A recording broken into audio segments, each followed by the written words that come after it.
Dear WeGo members, partners, and friends, good afternoon from Seoul, and welcome to the second part of the Meet the Winners webinars, a two-part webinar series in which we will introduce you to the winners of the fourth WeGo Awards and their projects. To those of you who attended the first webinar, welcome back to the second part. My name is Aliza Rousset, Program Officer at WeGo, and I will be your moderator for today. Last year, we held the fourth edition of the WeGo Awards, WeGo's triennial competition established in 2011 that recognizes and promotes smart initiatives that use ICT to improve the quality of life of citizens. The categories in which cities competed all pertained to different smart city areas. These were efficient government, emerging technology, mobility, open and inclusive city, safe city, and sustainable city. In this webinar series, we will learn more about the winning projects, not just about what these are, but also the lessons that other local governments and smart city stakeholders can take away from these already successful cases. The questions we are looking to answer are, for instance, how can cities determine what is the best project for their own particular case? How can cities get stakeholders and citizen support for their initiatives? How can cities decide which private company or other actor to work with on a certain project? And what sets these winning projects apart from other similar ones? And what key lessons can be learned from them? About 2 weeks ago, we discussed with the winners in the mobility, open and inclusive city, and smart safe city categories. You can find the recording of this on our YouTube channel. But in today's webinar, we'll be discussing with the winners in the efficient government, emerging technology, and sustainable city categories. Notably with Goyang, Moscow, Seongnam, Jeju, Istanbul, and Mashhad. To enrich our discussion today, we've also invited one judge from the judging panel, Mr. Donovan Story, Head of Global Policy and Influence at Real. He will give comments on why these projects in particular were chosen as the winners during the WeGo Awards. If you're interested in any more information about the fourth WeGo Awards, such as the full panel of judges, how the awards were conducted, please visit our website. Finally, before we start, I just want to mention a few technical details. Today's webinar will be conducted both in Korean and English. Please use the translation function to listen to the language that suits you best. If you have any problems with this function, please make sure that you're using the latest Zoom version. As some of the issues are caused by using an older version. If you'd like to share comments and greetings, please use the chat box. Also, we've enabled the transcript function, which transcribes the webinar content. You may use it if you would like as well, but please note that it only works in English and will not work in Korean. Finally, a post-event survey will be shared with all participants who have registered for today's webinar. And we will be giving out gift cards to some lucky winners, so don't miss your chance and participate in the survey right after the webinar ends. Now, we are ready to dive into the first session. So in this first session, we'll be discussing with Goyang and Moscow, the winners in the efficient government category, which cover projects related to public service delivery, accountability, service integration, breaking down silos, and interoperability. So before we begin, I would like to ask our judge the first question, Mr. Donovan Story. I just mentioned what this category is about. So what is important in the category and why did the two winning projects we will talk about today stand out? 안녕하세요, and good morning or good evening, wherever you are. And thank you very much to the team at WeGo, especially Alize, who's helped me through this process in terms of being a judge over quite a long period of time now, which has been a great pleasure. Thank you. So these projects are very interesting and important for really the following reasons.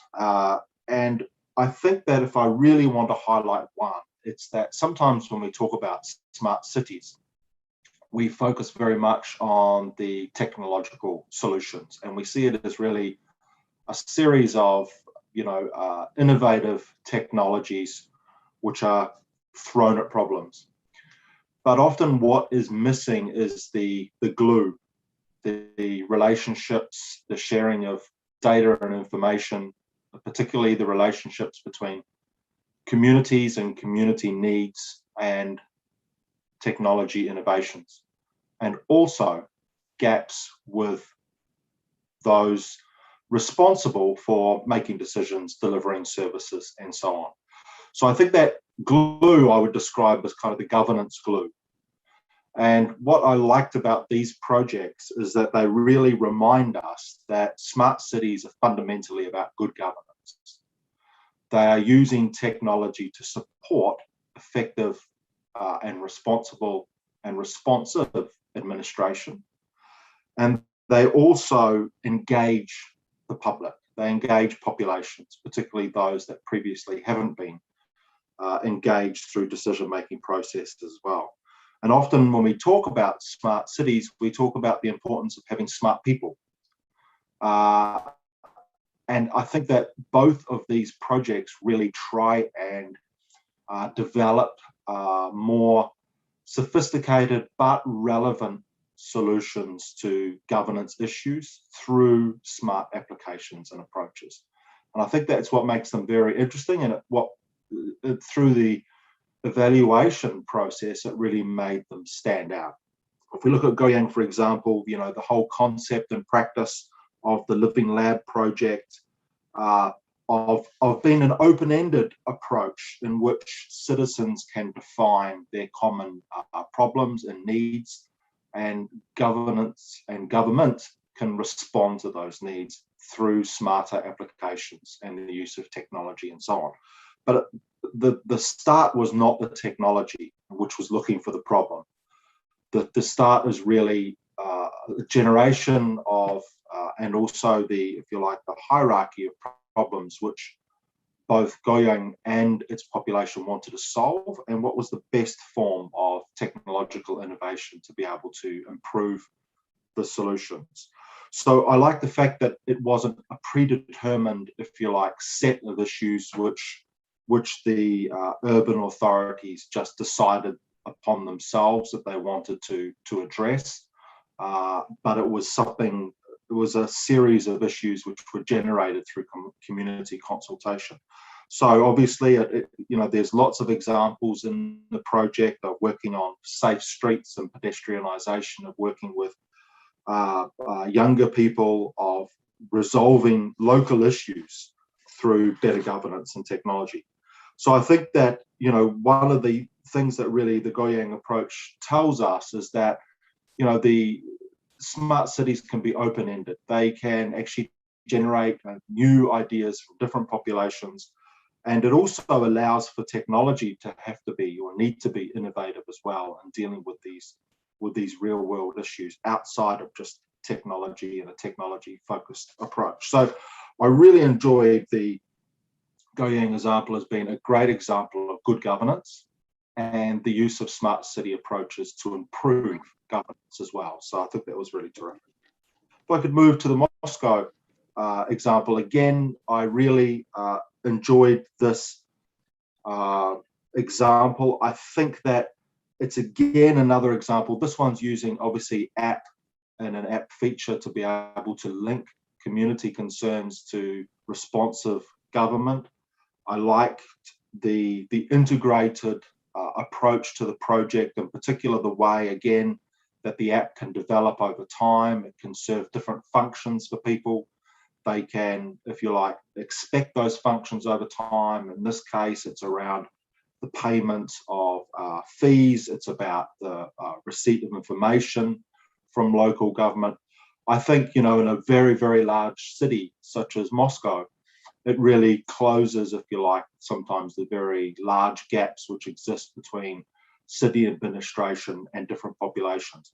And of course, it also facilitates more efficient ways for urban authorities to be able to communicate, to be able to solve practical problems, to be able to understand issues from community levels, everything down to the use of the app for payments and other sort of forms of good service governance and good service administration as well.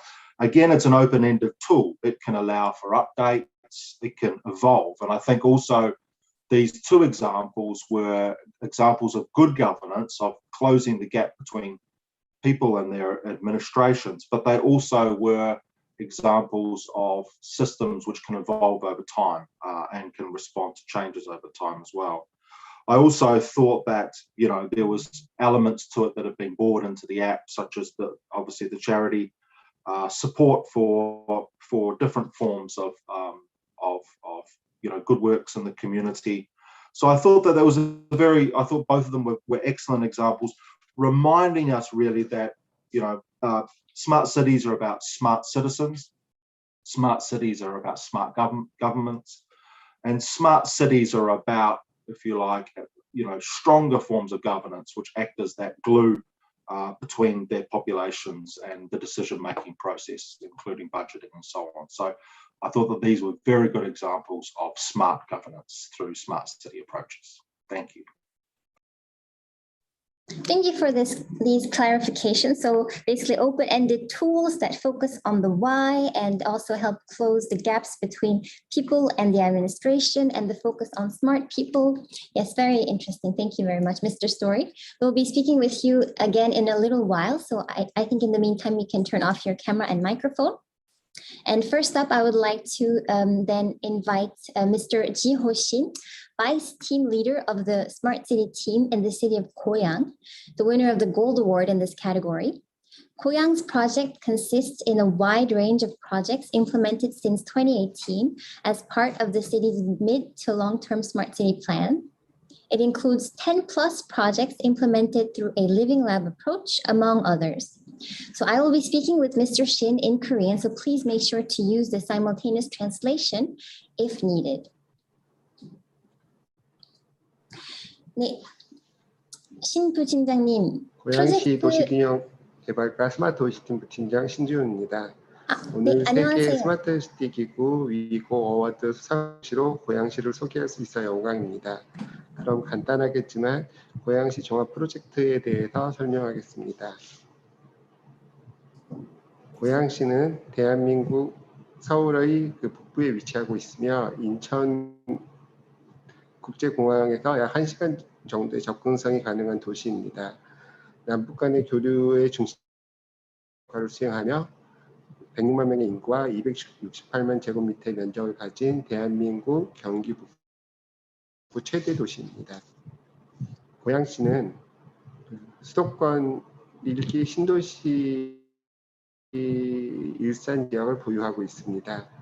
우수한 스마트시티 인프라 및 서비스 추진 경험이 있고 시정 참여도가 높은 고양시 시민 역량을 가지고 있습니다. 고양 스마트시티는 세 가지의 특성이 있습니다. 첫 번째는 혁신성입니다. 고양시는 2018년부터 시민이 사업부터 참여하고 주도하는 리빙랩 프로젝트를 추진을 중심으로 매년 사업을 추진하고 있습니다. 두 번째로 거버넌스 및 제도입니다. 법정 스마트 도시 중장기 계획을 수립, 스마트 도시 조례를 제정하는 등 스마트 도시를 만들어갈 수 있는 체제를 수립하였습니다. 세 번째로 서비스 및 인프라입니다. IoT 시증 사업을 통해 데이터를 통합 관리하고 시민에게 제공하면서 스마트 시티 통합 플랫폼 구축을 완료하여 운영을 하고 있습니다. 스마트 시티의 핵심, 고양 스마트 시티의 핵심인 스마트 시티 지원센터입니다. 시민과 함께 도시 문제를 발굴하고 해결 나가는 리빙랩 프로젝트를 추진하며 입주 공간, 교육, 여러 프로젝트를 수행을 하고 있습니다. 리빙랩은 여러 도시 문제에 대해 지역 주민들이 스스로 문제를 해결하고 새로운 사회적 가치를 창출할 수 있는 사용자 주도형 혁신 모델입니다. 고양시는 2018년부터 현재까지 매년 다수의 프로젝트를 성공적으로 추진하고 있습니다. 지역 문제 발굴 및 지역 문제 해결 등 고양 시민의 특성을 반영한 프로젝트와 운영 방식을 사전에 정립하였으며 프로젝트 추진 과정에 발생하는 이슈들은 지속적으로 관리하여 후속 사업에 반영하는 지속 가능한 선순환 구조로 추진을 하고 있습니다. 고양시 스마트시티 서비스 중 초등학교 보행 안전을 위한 스마트 IoT 보행로 리빙랩은 고양시 주민과 고양시 초등학교 주변 보행로 스마트 알림 안전시설물, 스마트 알림판, 바닥 경광 등 차량 인식 후 경고 알람 등을 설치하여 차량 감속 유도, 학교 통학로 초등학생들의 교통사고 사전에 방지하는 결과를 가져왔습니다. 2020년 행정안전부 주민생활혁신사례 지원사업 인증 등 여러 공공기관의 우수 사례로 선정된 성과도 있습니다. 스마트 안심 리빙랩은 고양시 화정이동 주민과 함께 안전하고 아름다운 거리 조성을 통해 시민의 만족도가 상승하는 결과를 가져왔습니다. 시민 의견을 수렴하고 서비스를 기획하였고 시민들이 직접 원하는 문구와 장소를 등록하여 아름다운 안심 보행로를 구축하여 만들어내는 결과를 가져왔습니다. 스마트 IoT 환기 리빙랩은 고양시 풍산동 시민과 함께 노약자와 어린이들에게 쾌적한 실내 환경을 제공하도록 건물 내외부에 IoT 센서를 통한 미세먼지 농도 특정 기준을 따라 미세먼지 자동 차단 등 실내 공기를 배출하는 서비스를 구축하였습니다. 탄소 저감 정경단지 조성 리빙랩은 고양시와 한국도시주택공사가 함께 추진했고 아파트 전 세대에 미니 태양광을 설치하여 에너지 발전량을 관리, 미니 태양 발전 전기를 고양시 향동지구에 서비스하여 탄소 저감 모델을 만들어냈습니다. 스마트 인솔 위치 서비스 리빙랩은 GPS를 신발에 부착, 발달 장애인들의 위치를 파악하여 실종 확률이 높은 발달 장애인 치매 노인에 대한 결과를 안전망을 구축하는 결과를 가져왔습니다. 5G 방역 서비스 실증 리빙랩은 코로나 확산과 같은 사회 문제 해결을 위해 암센터에 방문하는 시민의 정보 수집과 자동 발열 체크 키오스크에서 원스톱으로 진행하는 실증을 5G 통신망을 활용하여 완료하였습니다. 또한 리빙랩 성과 프로그램을 운영 중이며 4차 산업혁명 시대의 혁신 기술을 활용하여 시민들의 삶의 질을 높이고 도시의 지속 가능성을 제고하여 새로운 산업을 육성하기 위해 지속적으로 추진하고 노력할 것입니다. 감사합니다. 네, 자세한 설명해 주셔서 감사합니다.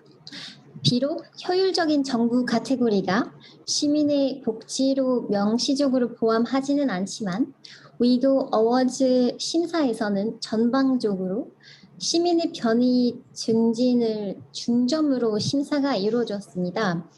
이 프로젝트로 어떻게 시민의 편의를 향상시켰는지 예를 들어 주시겠습니까? 예를 들어 스마트 IoT 보행로 리빙랩의 경우 초등학생을 위한 맞춤형 서비스입니다. 아이들은 높은 곳 보는 것이 어렵습니다. 그렇기 때문에 낮은 위치에서 확인 가능하도록 바닥 또는 아래쪽에 경고등, 전광판을 설치하였습니다.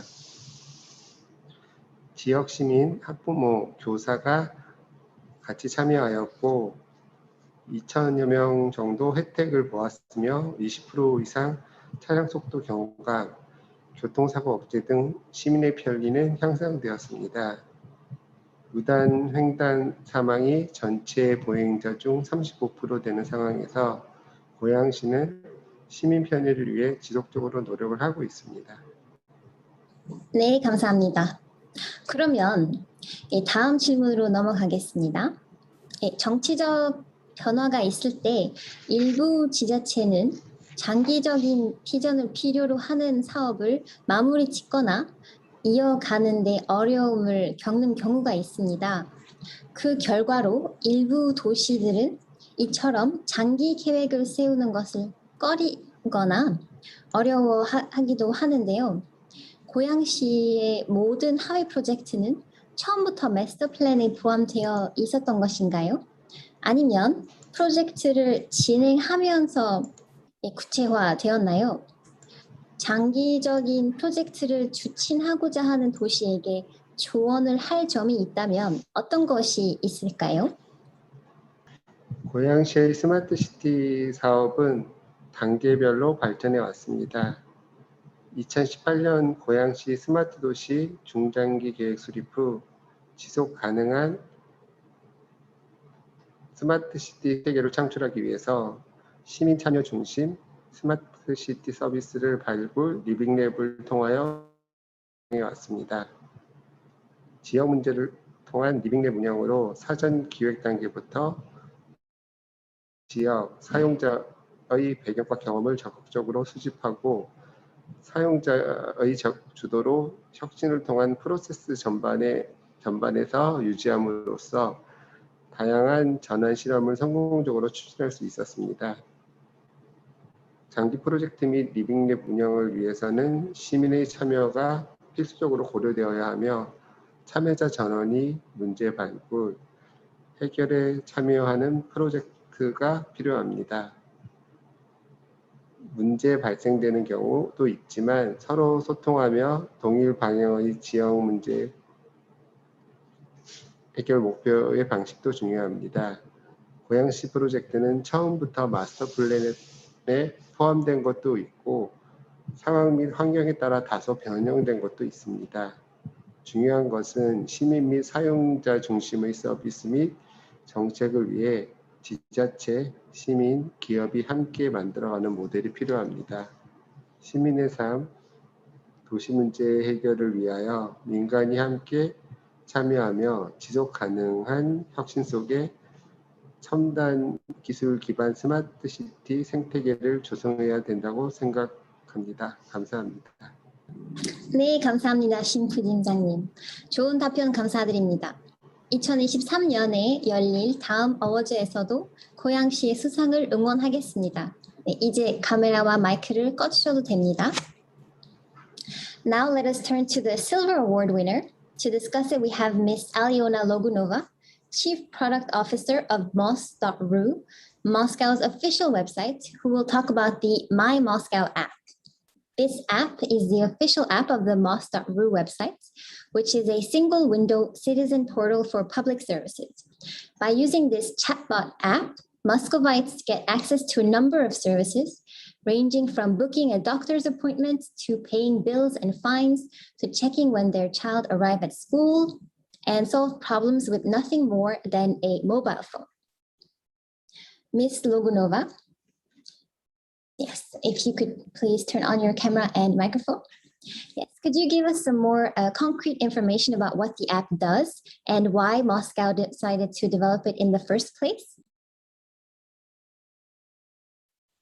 Sure. Hello, everyone. Thank you for having me here today. And answering the question, I think that it was a two-step process.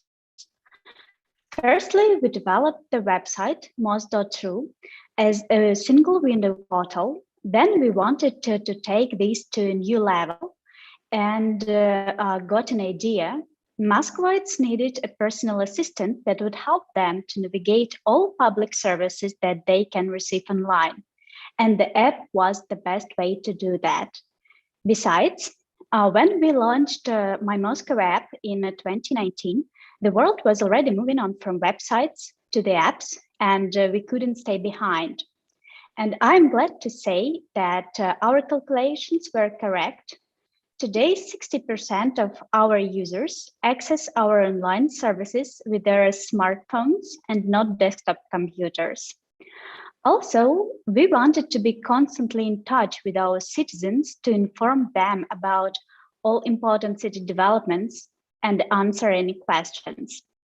You know that feeling when you're on your way to work, you drive in your favorite car and listening to your favorite radio, and boom, suddenly there is a roadblock on your way, and you feel anxious, you need to find another way, you are late for work, and most likely your day is ruined. And how easy would have it been if you had received a push notification right on your phone?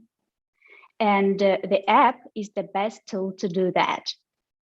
To sum up, Mosru was the first phase of our little digital revolution when we just took all public services online. The app is the second phase when we make interaction with the government authorities even more simple, more customized, and more human-like. We try to resolve all city issues for our citizens so they can live busy, fulfilling lives, work for the good of our city, and spend quality time with their families.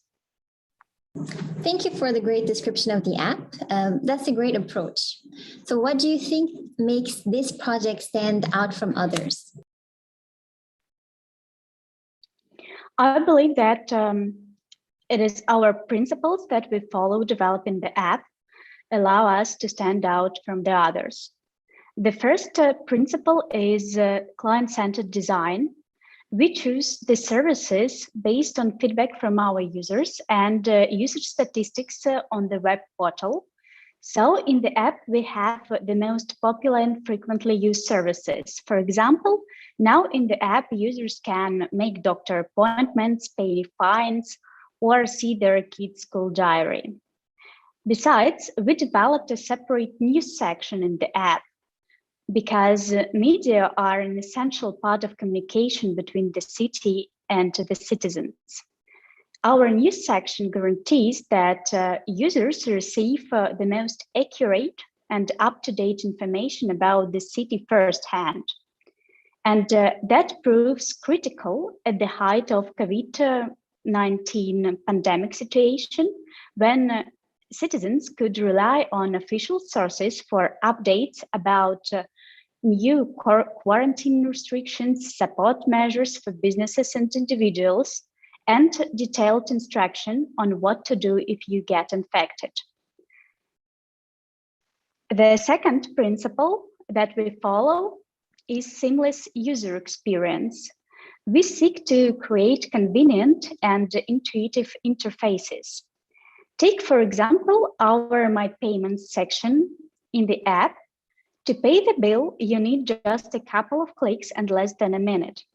You receive a push notification about a new bill, click on it, choose a payment method, and the bill is paid. It's really easy, and sometimes it feels like magic. When finishing the app, there is also a bonus. You see a list of charity foundations. You can choose one of them, click it, and make a donation while paying your bills. It's really easy, and citizens know that they can trust those foundations because all the charities are verified by the Moscow government. So donating with our app is both simple and safe. We developed that option because we know Muscovites want to make their city better, and our mission to make it possible.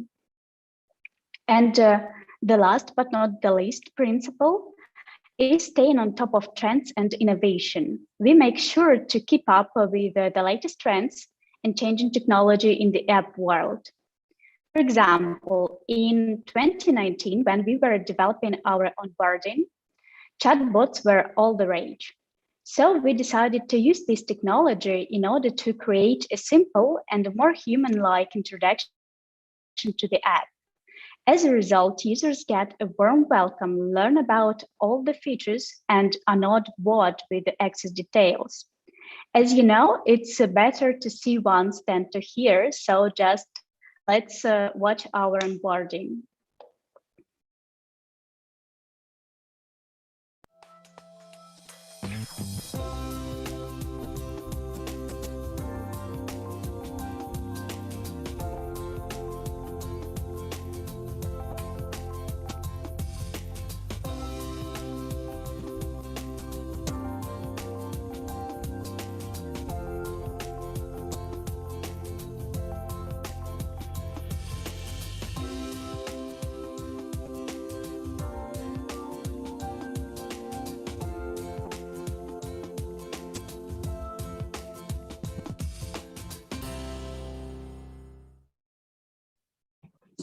Well, indeed, from the video, the app really does look modern, user-friendly, and like it would be very useful for Muscovites. So then what is Moscow planning to do next with this project? Thank you. The next big theme that lies within our mission is a voice assistant for our app. The voice assistant will enable users to access all city services and get any answer about these services without even looking at the phone screen. Besides, a voice assistant will allow us to reach a much wider demographic, including people with special needs. It will give them a simple and convenient way to interact with the app using just a voice command, and will make our digital ecosystem truly inclusive and accessible, and we really strive for it. Well, that sounds very exciting, and I think indeed it would be great for people with special needs to use. Thank you very much for sharing all of this with us, Ms. Logunova. It was a pleasure to have you here with us today. You may now turn off your camera and microphone. Yes, next up, we will be discussing with Seongnam and Jeju, the winners in the emerging technology category, which covered projects related to the latest ICT innovations such as AI, drones, blockchain, virtual and augmented reality, and edge computing. As we have 2 Korean speakers joining us now, I will be conducting this session entirely in Korean. So for non-Korean speakers, please use the simultaneous translation function. 네, 먼저 이 부문에서 금상수상한 성남시의 박광식 드론 공강 정보팀장님의 이야기를 들어보겠습니다. 성남시의 이 프로젝트는 건설 현장 모니터링, 수질 및 지하 단열관 관리, 오염 대비 열지도 개발, 미세먼지 저감 등의 사회 문제를 해결하기 위한 공공부문의 드론 활용에 관련되어 있습니다. 또한 이 프로젝트에는 3개의 드론 시험 비행장과 드론을 위한 5G 공중 네트워크를 가진 드론을 테스트하기 위한 생태계 조성이 포함되어 있습니다. 네, 박광식 팀장님, 성남시의 프로젝트는 드론에 관한 것인데요. 왜 드론인지, 이 드론은 어떤 일을 하는지 들을 수 있을까요? 예, 안녕하세요. 성남시 토지정보과 드론공간정보팀장 박광식입니다. 먼저 제4회 세계 스마트시티 기업 어워즈 신기술 분야 금상이라는 큰 상을 주심에 감사의 인사를 드리고요. 더욱더 열심히 하는 성남시가 되겠다고 말씀드리면서 성남의 도시 환경에 대해 가지고 말씀드리겠습니다. 성남은 2개의 도시로 이루어져 있습니다. 수정구 중원구의 원도심과 분당 판구 견역의 신도심으로 나누어져 인프라에서부터 삶의 질의 격차가 아주 많이 발생하고 있습니다. 소득 격차는 물론이고 심지어 한여름 도심의 온도마저 뚜렷한 차이가 나고 있습니다. 그 격차는 불편을 넘어 시민들의 인권 문제라고 생각합니다. 이 문제에 대안이 없이 만든 도시 경쟁력은 모래성과 같았습니다. 오래된 격차와 불균형 문제 해결에 더 집중해야 합니다. 그리고 미래를 위해 아이들과 청년을 위한 도시로 다시 태어나야 합니다. 이러한 문제를 해결하고 미래 지향적인 지속 발전을 위한 열쇠가 필요했습니다. 그 열쇠로 우리는 드론이라는 4차 산업의 새로운 기술을 선택하였습니다. 드론의 국내외적으로 성공 가능성에 주목하고 4차 산업 기술로 정밀성과 정확성을 쉽게 확보할 수 있고 위치 기반 센서라는 초지능적 요소와 날개라는 공간 지하 극복의 요소를 결합하여 전후방 산업인 3D 프린터, 자율주행차, 스마트 시티, 빅데이터 등의 발전을 이끌어갈 수 있기 때문입니다. 이제 성남시에서 운영하고 있는 드론에 대하여 말씀드리겠습니다. 첫 번째, 공공 분야에서 2018년부터 드론을 직접 운영하여 대한민국 지자체 중 가장 많은 분야에 가장 많은 시간을 비행하였습니다.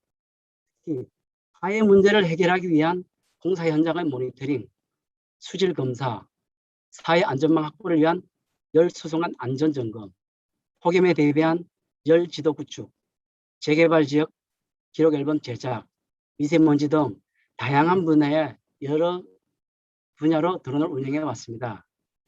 두 번째는 산업 분야 테스트를 위한 생태계 조성으로 67개의 드론 기업이 테스트할 수 있는 전국 최초로 관제권 내에 드론 시험 비행장 3곳을 조성하였고요.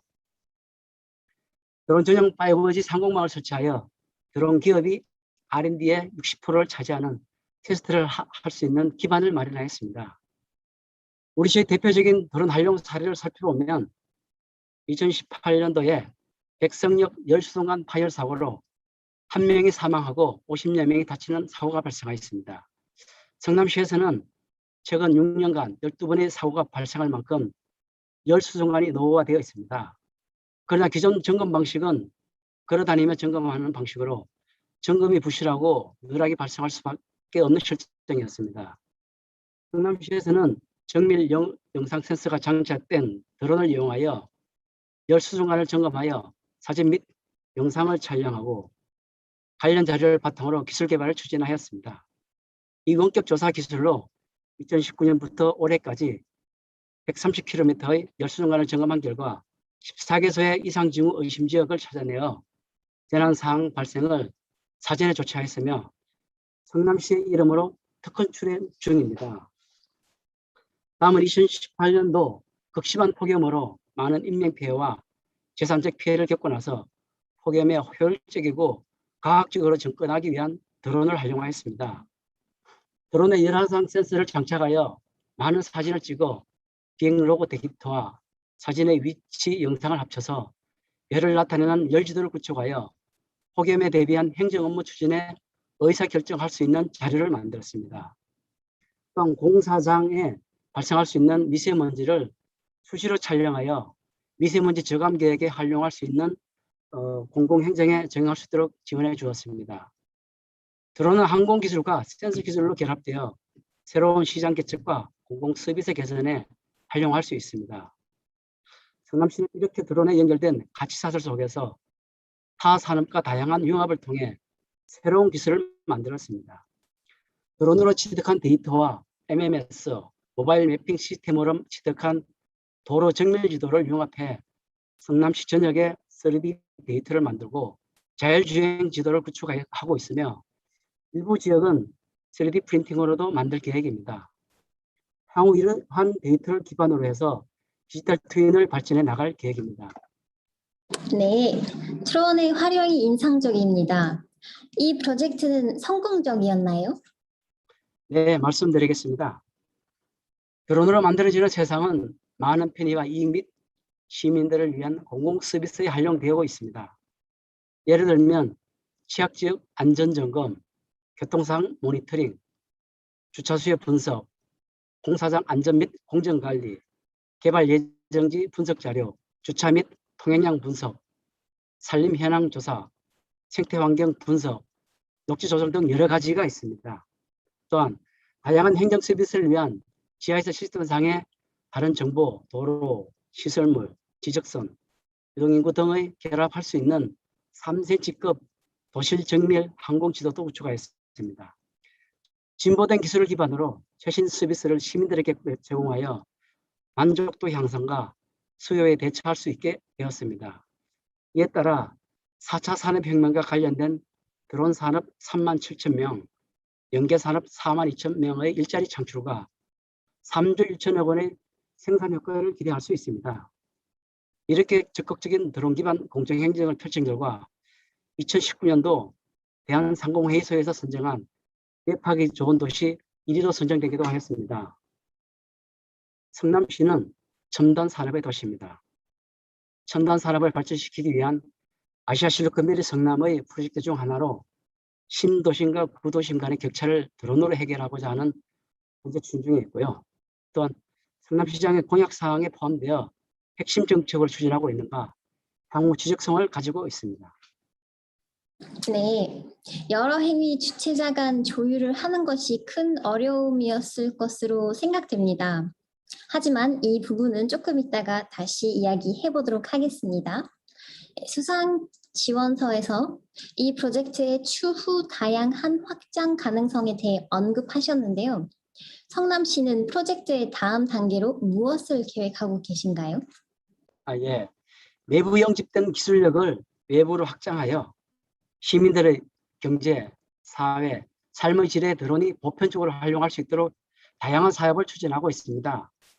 그 예를 들면 첫째, 드론을 고도별, 위치별 항공기상, 즉 풍향, 풍속 등을 측정하여 드론이 가장 안전하게 비행할 수 있는 드론기를 만들고, 두 번째, 자율비행 드론 스테이션 4대를 도입해 드론 운영을 자동화하여 각종 정보를 실시간으로 수집하고 취득된 데이터를 공유하여 시설물 관리, 도로 및 교통 상황 및 재난 상황에 활용하고 디지털 트윈의 데이터 갱신에도 활용될 예정입니다.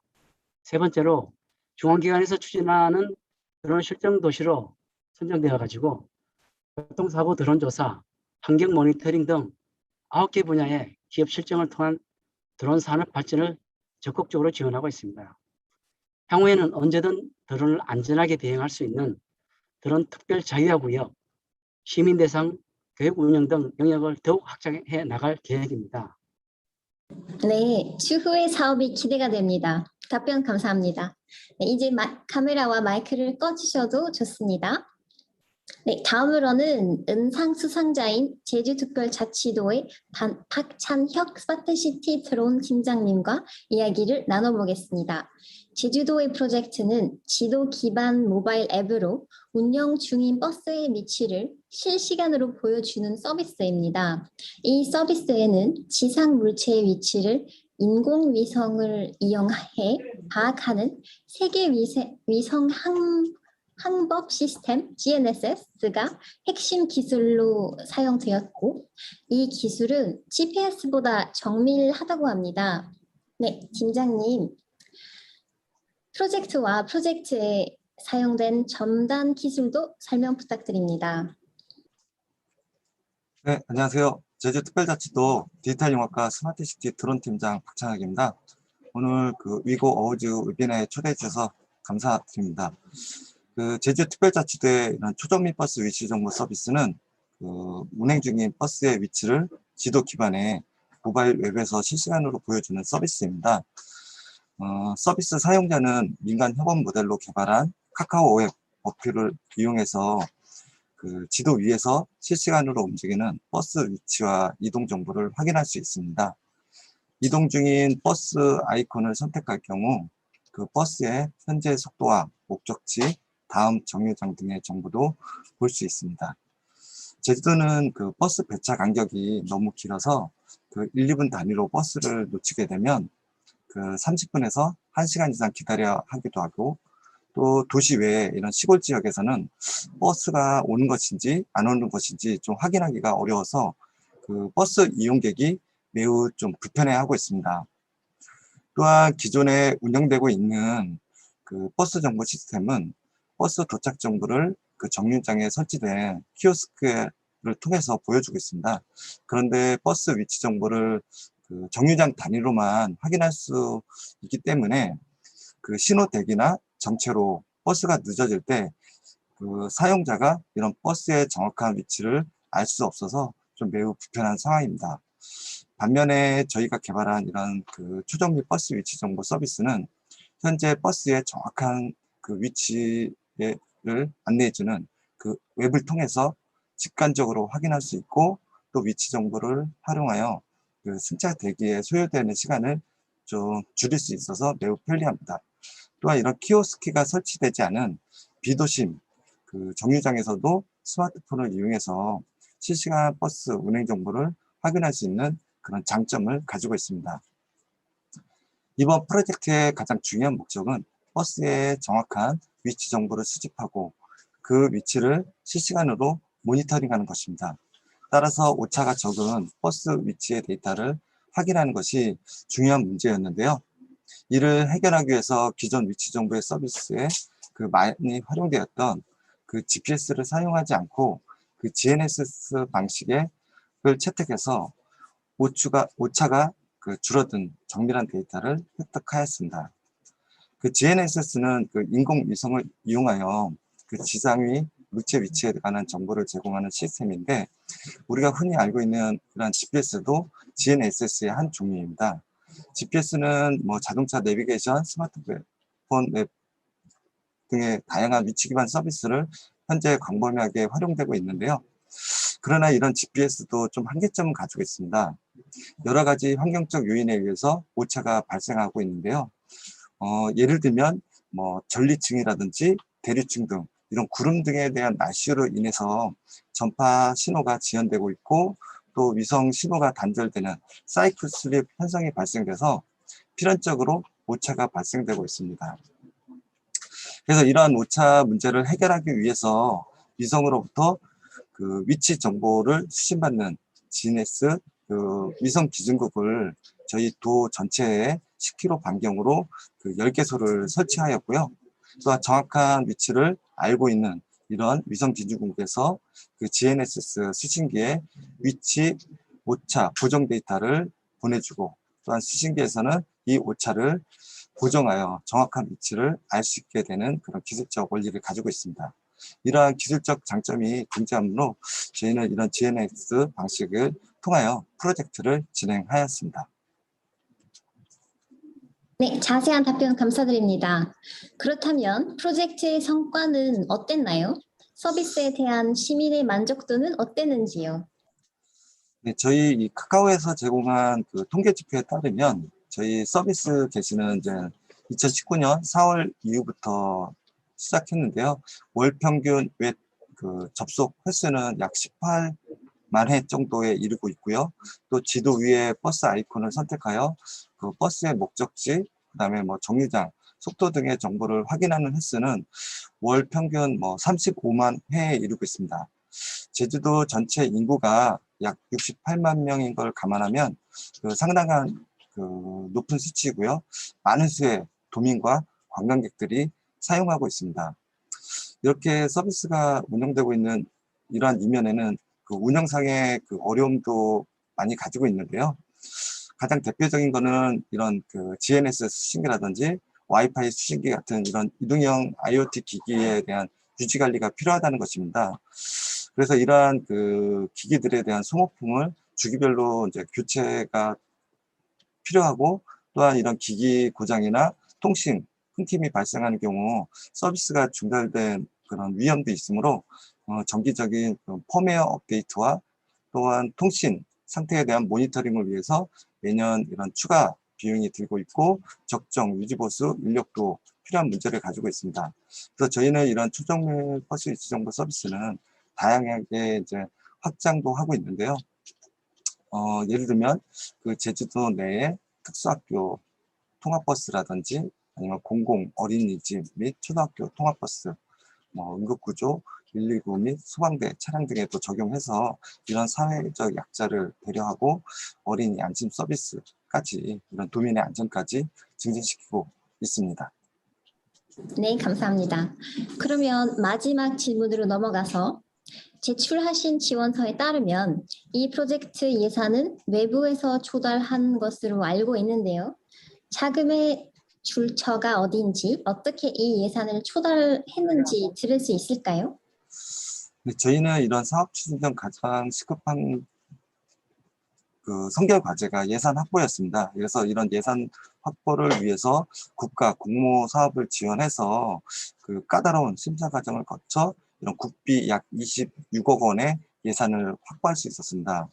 또한 그 본 서비스는 민간 협력 서비스 방식으로 추진했는데 제주도는 이런 정보 인프라 구축에만 좀 집중하고 그 나머지 복잡한 소프트웨어 개발은 그 민간에서 담당했기 때문에 이러한 부분에 대한 예산은 좀 절감할 수 있었습니다.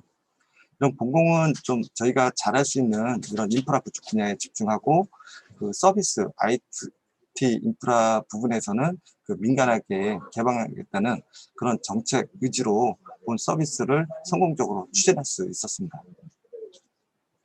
네, 그렇군요. 좋은 답변 감사합니다. 자, 이제 성남시와 제주도의 두 분과 함께 대화를 나눠보도록 하겠습니다. 박광식 팀장님도 카메라 켜주셨고요. 두 도시 모두 지원서에서 다른 행위 주체자 간 조율을 하는 것이 프로젝트 실행에 있어 가장 어려운 부분이었다고 하셨는데요. 이에 대해 좀 더 자세히 들어볼 수 있을까요? 각 경우에 어떻게 조율이 이루어졌고 그 과정은 얼마나 오래 걸렸을까요? 혹시 이에 대해 다른 지자체 조언을 주신다면 어떤 곳이 있을까요? 네, 성남시의 박 팀장님께 이야기를 먼저 들어보도록 하겠습니다. 네, 말씀드리겠습니다. 관제권 지역은 국제민간 항공기구에서 일정 범위를 유인 항공기 비행 지역으로 확보하여 무인 비행기인 드론이 비행하기에는 관할 기관의 비행 승인을 반드시 받아야 합니다. 성남시는 VIP 전용기가 이착륙하는 공항에 위치하고 있어 전체 면적 82%가 관제권에 포함되며 시가지 밀집 지역과 산악 지역으로 산재하여 드론 운영의 무덤이라고 불리는 곳이었습니다. 특히나 폐쇄적인 군가 협의는 안전과 안보의 문제로 너무도 힘든 일이었습니다. 이러한 문제를 해결하기 위한 첫 번째 수행으로 적극 행정이었습니다.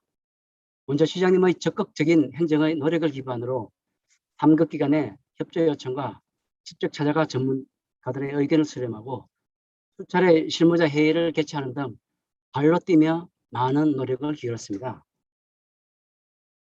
두 번째는 전문성과 기술력을 갖추는 것이었습니다. 공무원이 직접 드론을 배우고 연구하였으며 또한 직접 비행하여 지형, 장애물, 항공기상을 점검해 안전한 드론 비행을 위한 가이드라인과 내부 규정을 만들었고요. 기업체 드론 비행 시 현장 통제관이 되어 안전과 보안을 통제하도록 하였습니다. 세 번째로는 긍정적 도전과 시민 지향적 행정입니다.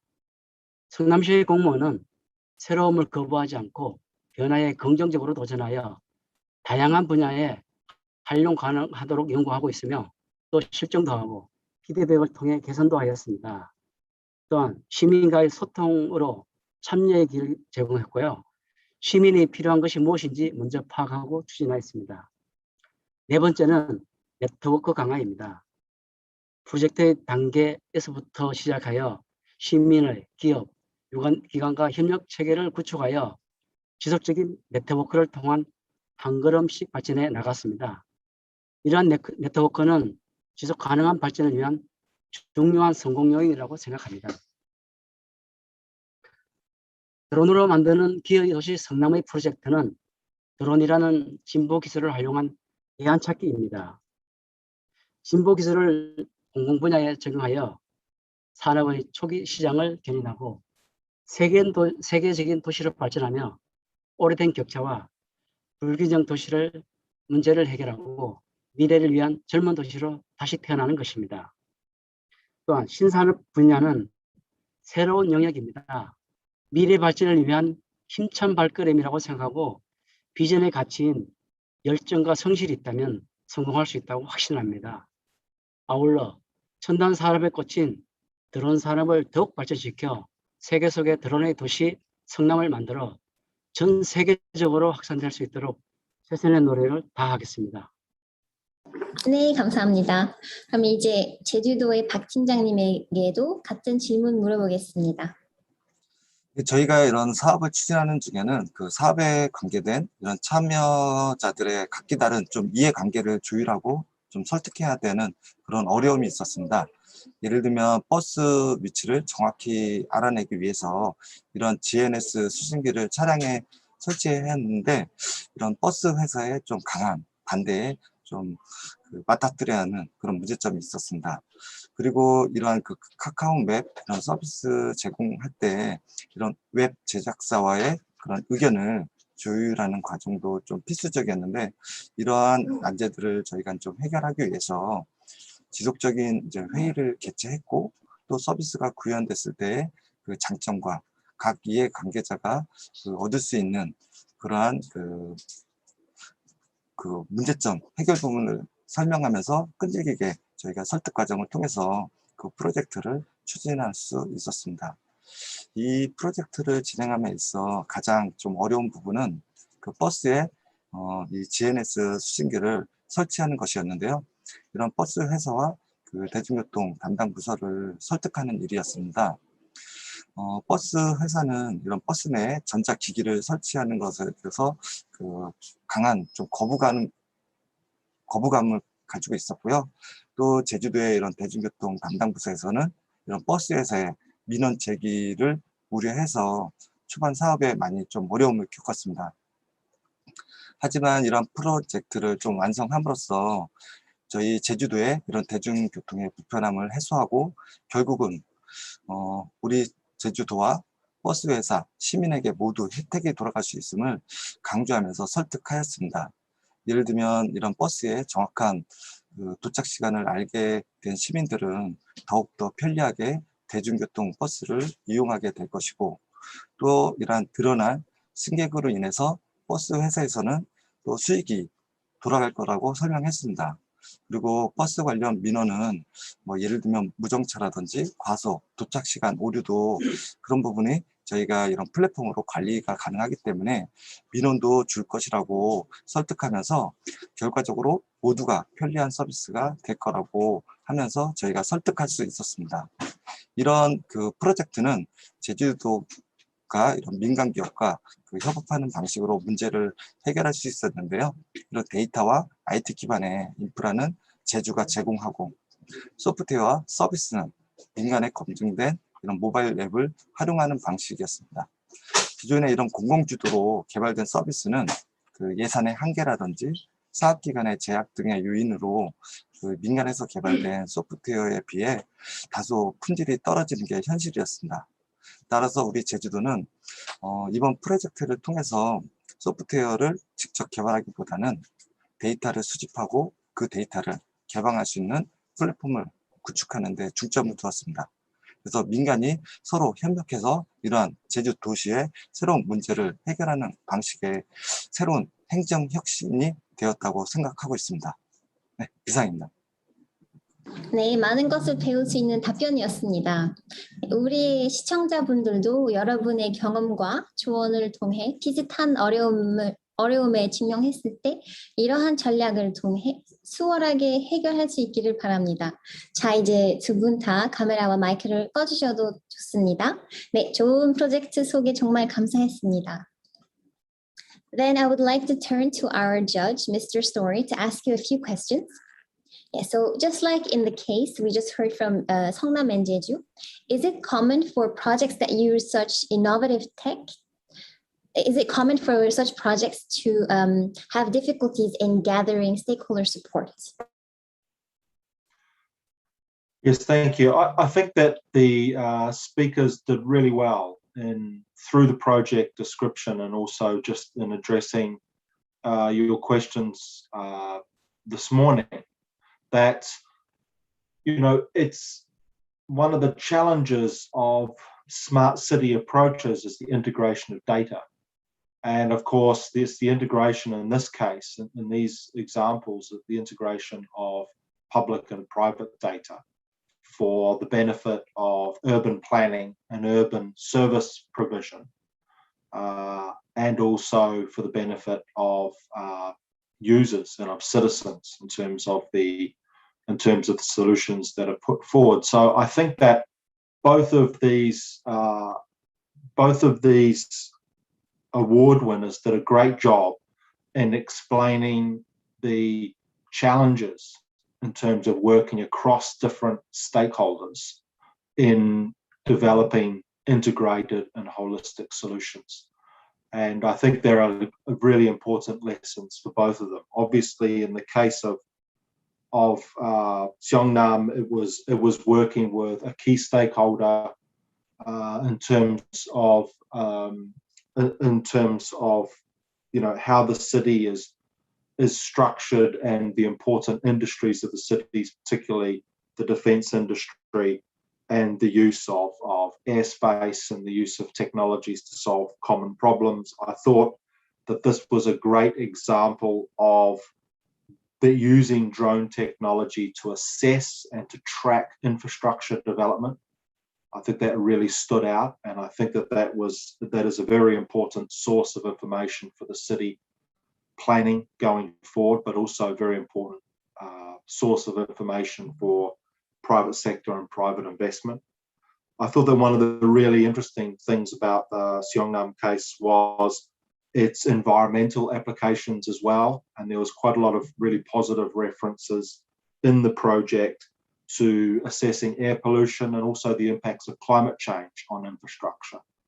And I think, you know, assessing local heat island effects and local temperature impacts and the relationship with infrastructure development, including with the private sector, I think was really, really a very exciting sort of area of information. I think with Jeju, I think that what really stood out to me in Jeju as well, again, which was raised very nicely through the presentation, was, you know, the working of the Jeju administration with private bus companies and with the private sector to improve services for the citizens of Jeju. And we know that Jeju is really very tourist dependent and oriented island. It's a fantastic place to visit for those who haven't visited before, but it also has a very challenging geography in terms of its transport infrastructure, and it does rely a lot on bus services.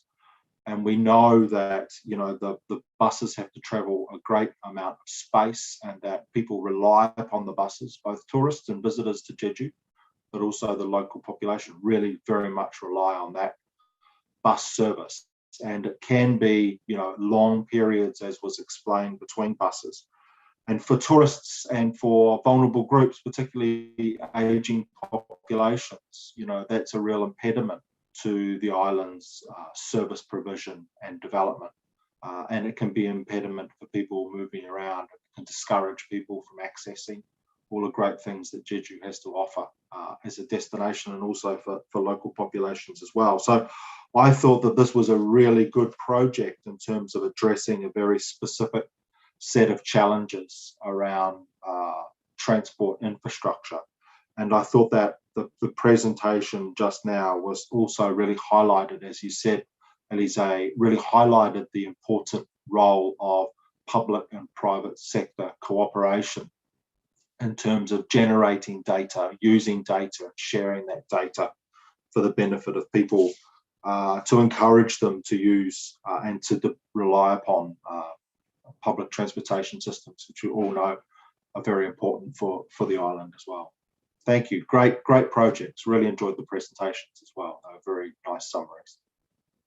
Indeed. Thank you very much. I think you answered my other questions as well, but then I just want to ask maybe a final general comments on this session.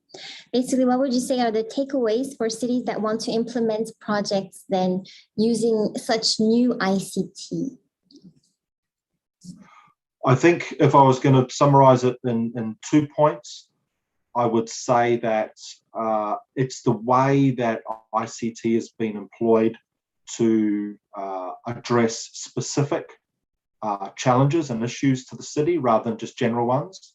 So both of these examples of technology solutions have been very well targeted, and they have a very clear set of goals and outcomes as a result of it. So I think that they are very specific uses of innovative technologies to solve people's immediate needs, and they have a very clearly defined outcomes which will benefit both places, which are very specific to both places.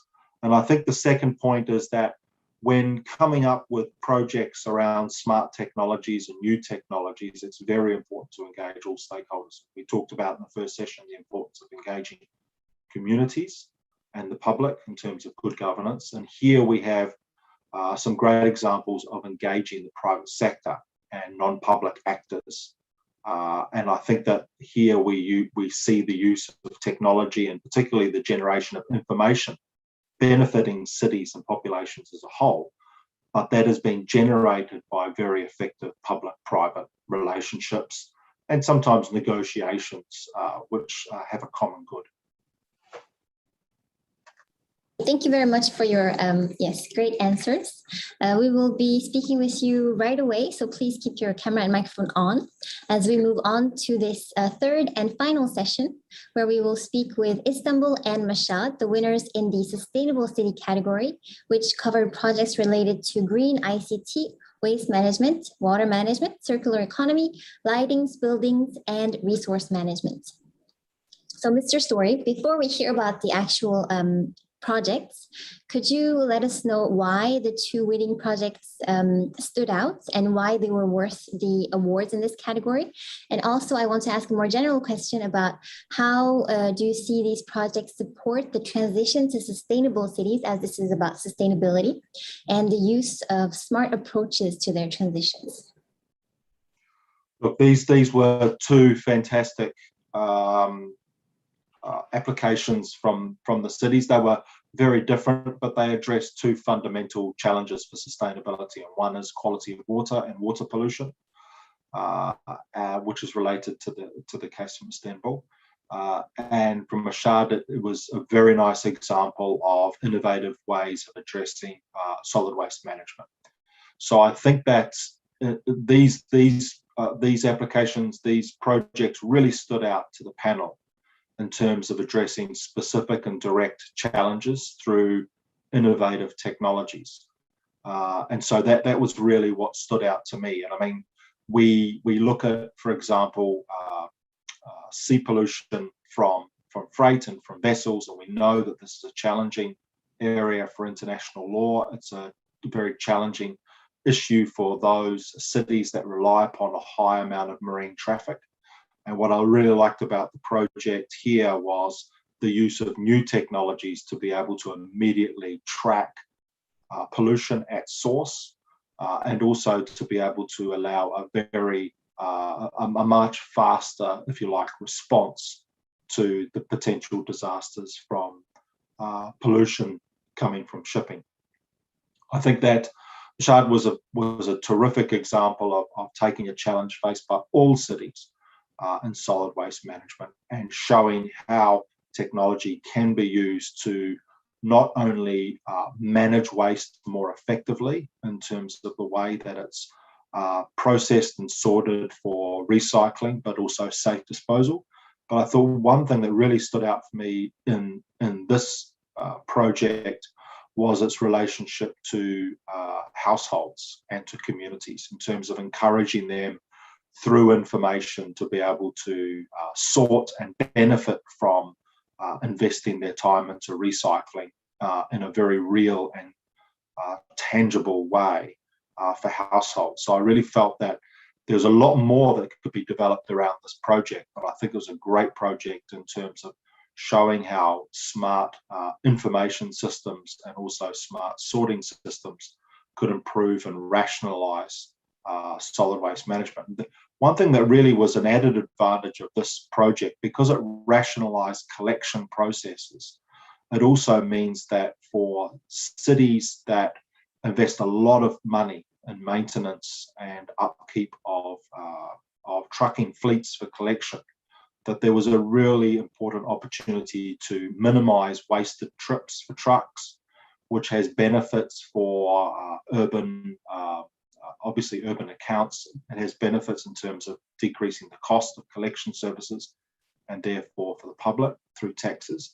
But also it has a benefit from the broader environment in terms of greenhouse gas emissions from trucking fleets and services, particularly as they age. So I saw lots of other additional benefits of this project as well, which was great. So both of these projects on addressing water pollution and the disasters that can come from water pollution and needing to manage healthy and safe waterways was really great. And I think the Mashhad example was a really interesting one, which could be built upon going forward in terms of managing waste in a smarter way. Thank you very much for these answers. I think now our audience is very excited to meet the actual projects. So I would like to invite Mr. Hassan Misir, Deputy Director of the IMM Marine Services, to speak about Istanbul's project. Mr. Sawyer, you can turn off your camera and microphone. This project uses cameras installed on drones used to detect marine pollution and marine pollution activities. And with the project, Istanbul is able to both monitor and prevent marine pollution, as well as take quick action when oil spills, illegal discharges, and marine litter accumulation take place. So Mr. Msir, thank you for coming today. Could you please tell us more about the project? Thank you, Alize. My name is Hasan Mısır. It's a pleasure to represent my city, Istanbul, here. The Bosphorus is one of the busiest shipping lanes in the world, as more than 40,000 military, naval, and commercial vessels pass through the strait annually. The intentional illegal discharge of oil from vessels is a prevalent and significant problem that is faced worldwide. Detecting illegal oil discharges is crucial for the collection of further evidence that may identify the source of the marine pollution. In our project, there are 83 high-resolution fixed cameras located on the critical points and sensitive 515 kilometers coastal strip in Istanbul. Also, 4 drones are integrated to the system. Oil spills, illegal discharges, and marine litter accumulation points are monitored and recorded instantly. When a spill of unknown origin is detected, the spilled oil was suspected to be released from nearby ships. Water samples then are collected from the sea surface and from the ships, nearby ships. Water samples, after that, oil finger analysis method is applied in the laboratory. A variety of diagnostic ratios are determined and compared. Then financial penalties are imposed according to type and size of the marine pollution. Drones and camera systems are integrated with each other, and using these systems helps to accelerate detecting pollution sources by recording and transmitting data to reduce human resource requirements and to make decisions to identify the pollution-related problems fast. Our project also contributes significantly to the awareness of generations with the support of maritime events such as detection of oil spills or hazardous and noxious substances. With this project, the city and citizens have increased their awareness about the protection of seas and environmental conscious. How was it done before the project? Before the adaptation of drone and camera systems, the control supervisors had to visually check the polluted areas and identify the boats and vessels in the sea. This is the amount of work and manpower required to monitor thousands of ships was not sufficient. This project is conducted towards a longer-term goal. A new smart system project will start possibly next year. The new project is early detection of oil spills. The sea surface will be continuously monitored with radar and thermal cameras installed on the shores of Istanbul. The new system will give automatic oil spill detection and alarms generation. The new system will reduce both environmental impact and cost of response operations, we hope. I see, that's very interesting. Thank you for the description, Mr. Msir. So how successful has this project been in monitoring the spills and others that you mentioned? Thanks to the project, delays and pollution detection problems we come across during the inspections were resolved much more quickly and effectively with the use of new technologies, new generation technologies. Data collection, analysis, archiving processes have accelerated. And project improvements can be carried out sustainably with the information recorded.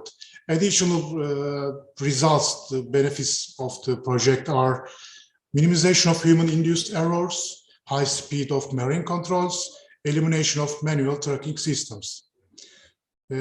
Along with the increase in the number of inspections we carried out and the rise in the amount of financial penalties, ship-based marine pollution rate has considerably decreased in the last recent years, thanks to this project.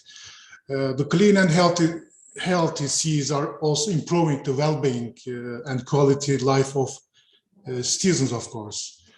Reduction of marine pollution and the establishment of sustainable inspection mechanism to contribute positively to the environment of to the improvement of environmental factors and climate change, of course. Accordingly, effective inspections in the Bosphorus lead to the effective continuation of other environmental studies that will affect the Istanbul Seas and the Bosphorus. Thank you very much. And Mr. Messier, I have another question for you. Some cities that WeGo has spoken to comment that among the difficulties of adopting smart solutions is the difficulty of convincing or educating staff or workers in how to use certain advanced technologies. But I see that Istanbul did this very well with the use of drones and cameras. So how did you manage to overcome this challenge? Thank you. As Istanbul Metropolitan Municipality, we continue our work with an institutional system that closely follows the latest technological developments. Our employees develop their competencies by constantly undergoing in-service training. At the same time, we carry out our projects jointly with national and international universities, NGOs, and expert industrial organizations and RD firms. Therefore, in this interaction and cooperation, our municipal employees find the opportunity to improve themselves and easily adapt to new technological developments. I see. Thank you. So then what is Istanbul planning on doing next? What about working to expand this kind of project to other coastal cities in the area? And together with this question, I also wonder, what are the requirements to transfer or scale up this project? Next step, we are planning to increase the number of drones and cameras to penetrate more areas on the sea. In order to develop the project, Istanbul Metropolitan Municipality aims to use radar systems and thermal cameras by following advanced technologies with integration of drone technologies. What about transferability and scalability about the project? It's applicable in all other areas, jurisdictions, and cities that have conducted inspections. Has been proven by the realization of the project. For the project, which has been developed for about 3 years, a usage memory has been created also, and it is transferability has been provided accordingly. The use of smart technologies and the reporting of the project enables it to be transferred. The authorities need to create manpower who can able to use those smart technologies and have financial power to use these equipments. Thank you, Mr. Messier, for your brief but very comprehensible explanation of the project. It was very interesting to learn more about it, and I hope that other coastal cities also get inspired from this project. Yes, thank you. You may now turn off your camera and microphone. And last but not least, we will be discussing now with Mr.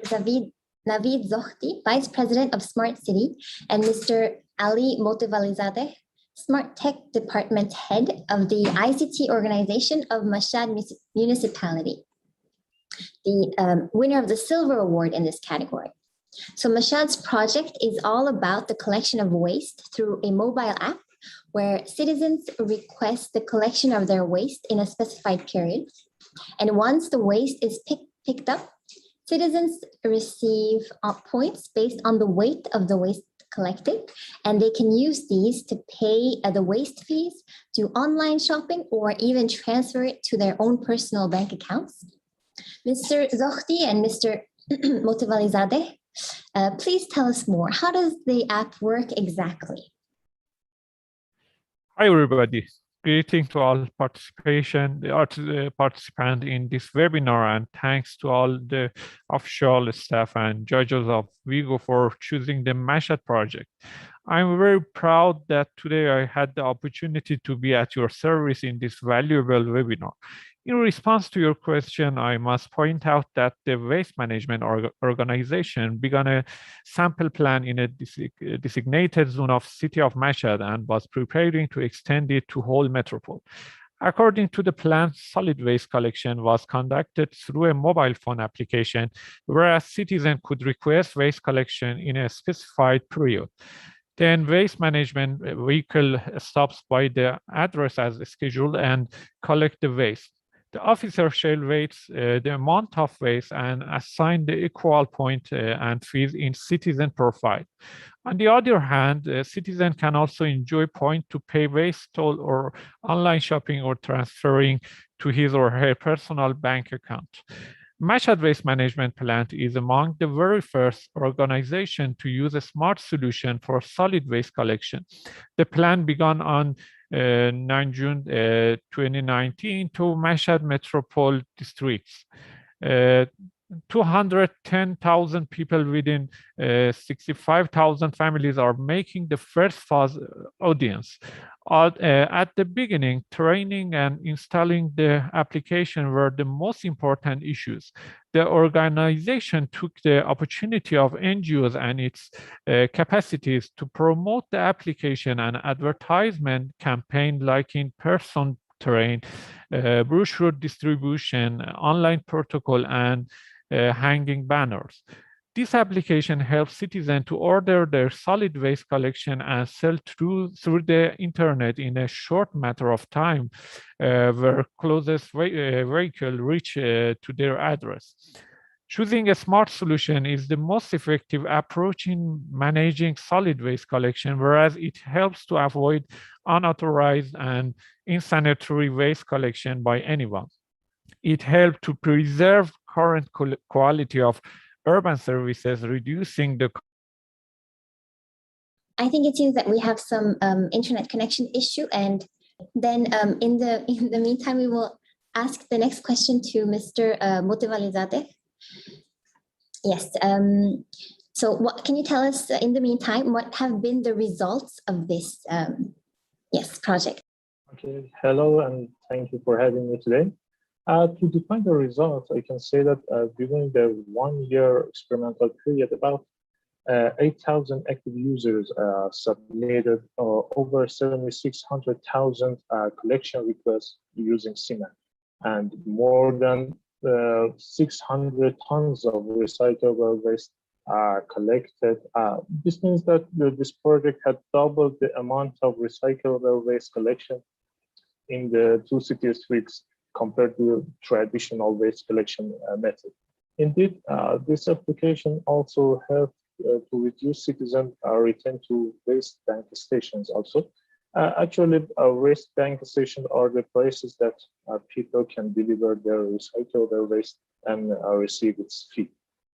One more point is CMAP not only provided faster services to citizens, but also decreased waste collection costs for waste management organization of Mashhad municipality.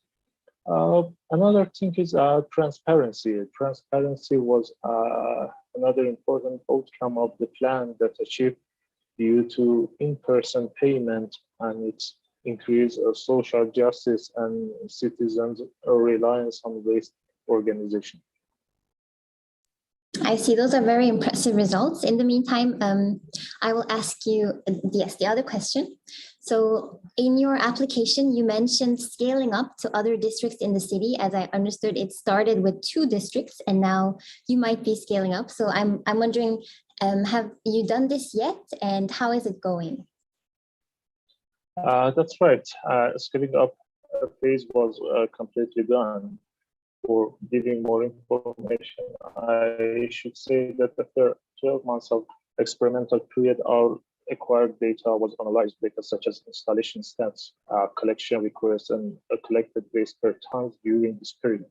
Our waste management organization was looking forward to evaluate application success to decide about entrusting the CMAP project to private sector for whole Mashhad Metropole. Since private sector was going to continue the plan in the whole city of Mashhad, all technical and operational requirements and upcoming issues was considered. Mashhad ICT organizations and waste management organization used the data analysis to customize protocols for turning over the project to private sector. This means that the protocol, including a capability requirement, CMAP terms and conditions such as pricing and contractor technical abilities, and also inspection like penalties calculation. To summarize this part, I can say that by expanding the project to the whole Mashhad metropole during 1 year of operation, about 50,000 users joined this program, submitted over 100,000 waste collection requests, and about 2,500 tons of recyclable waste waste was collected, which means that recyclable waste collection amount has been highly increased. Okay, this is it. Great, thank you very much. We look forward to hearing the results of the Scaled Up project. Mr. Zohdi, I see that you're back. I wanted to ask you if you can just quickly summarize the project description you were saying, and you just got cut off. You can just do a summary, and then I'll proceed with the next question to you. Yes, excuse me, I disconnect. If I want to summarize discussion, after 376 days on 20 July 2020, all acquired data analyzed. Data including installation, stats, register requests, and collected waste per tons during this period. Waste Management Organization was looking forward to evaluate application success to decide about entrusting the whole plan to private sector for the whole Mashhad metropole. Yes, actually, I think we just heard this, yes, from Mr. Motivalizadeh. So then I can ask you the question. Because we heard about the results and the plans for scaling up, and seeing the results, it seems that you must have done quite a lot of effort in order to get the citizens to be on board this project. So how did your city incentivize the citizens to use the app? Okay, excuse me. Mashhad Waste Management Organization started solid waste separation from production source since 1998 by a sub-project, along with rising public awareness by cultural and educational activities. Currently, 984,000 families are cooperating with Mashhad source separation. Sub-projects are including collecting solid waste from citizen resident, waste bank collection stations, collecting office waste papers, exchanging citizen waste paper with purchasing cultural item coupons, waste bank station to exchange dry waste in schools, collecting solid waste of hotels, restaurants, and other businesses, mobile waste collection stations, educating citizens include recycled cultural festivals, face-to-face education, creating educational content and video clips, and informational campaign by environmental advertising.